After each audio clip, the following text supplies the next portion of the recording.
I love about farming is just the flexibility, and I suppose, you know, we say it's a lifestyle. It's pretty flat out sort of a lifestyle, but I love it, I enjoy it.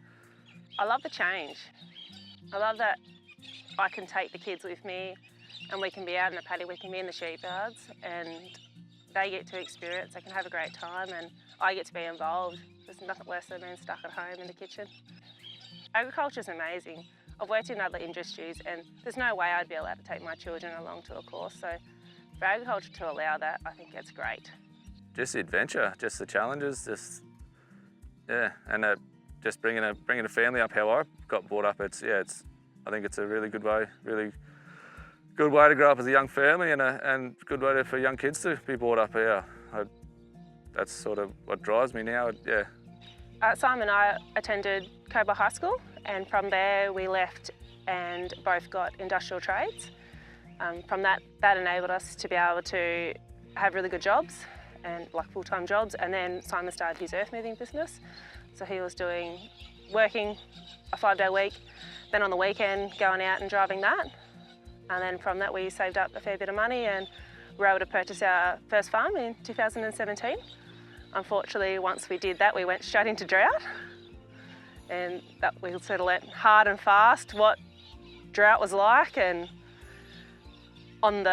during the week we had to drive out and cart water for our sheep, and then on the weekends we were doing that as well as trying to do improvements on the place.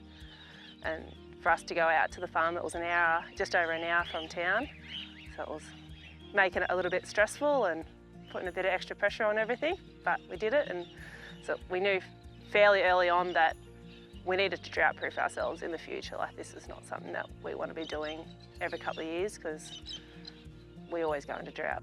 There was a field day that was happening just down the road from us, and we knew these people reasonably well and heard they were doing some pretty cool things, so we thought we'll go down for a look, and from there we really enjoyed our day and what we learnt.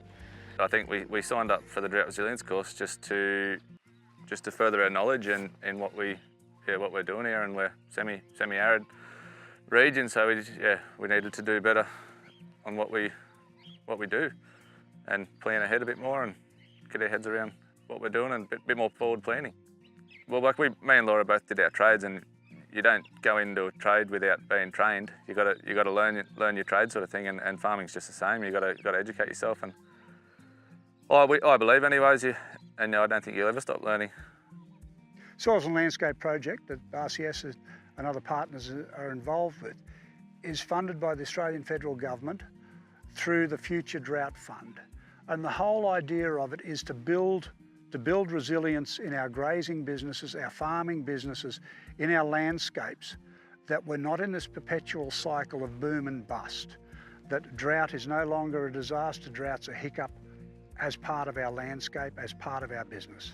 The best thing I've probably got out of it is that day with the ICS advisor on the ground. It was really, really good and informative, and give me a lot more confidence going forward. Yeah, the Soils and Landscape project, it's part of that project. We get to use Myer, and it's been really good.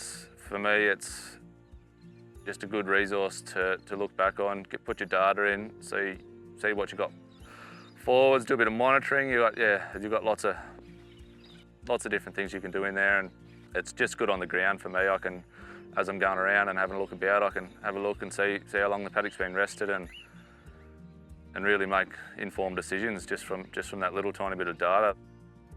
When I look out in the paddock and I see ground cover, it makes me feel like we're doing a good job. We're leaving our country in a way that we can go back to that paddock sooner rather than later, and it's going to have grass.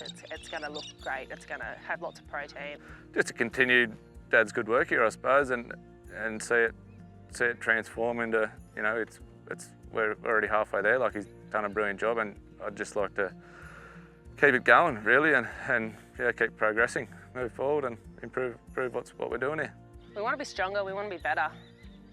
We don't have a specific green date out here, so you can't be surprised when the rain stops. We've got to be able to change and adapt.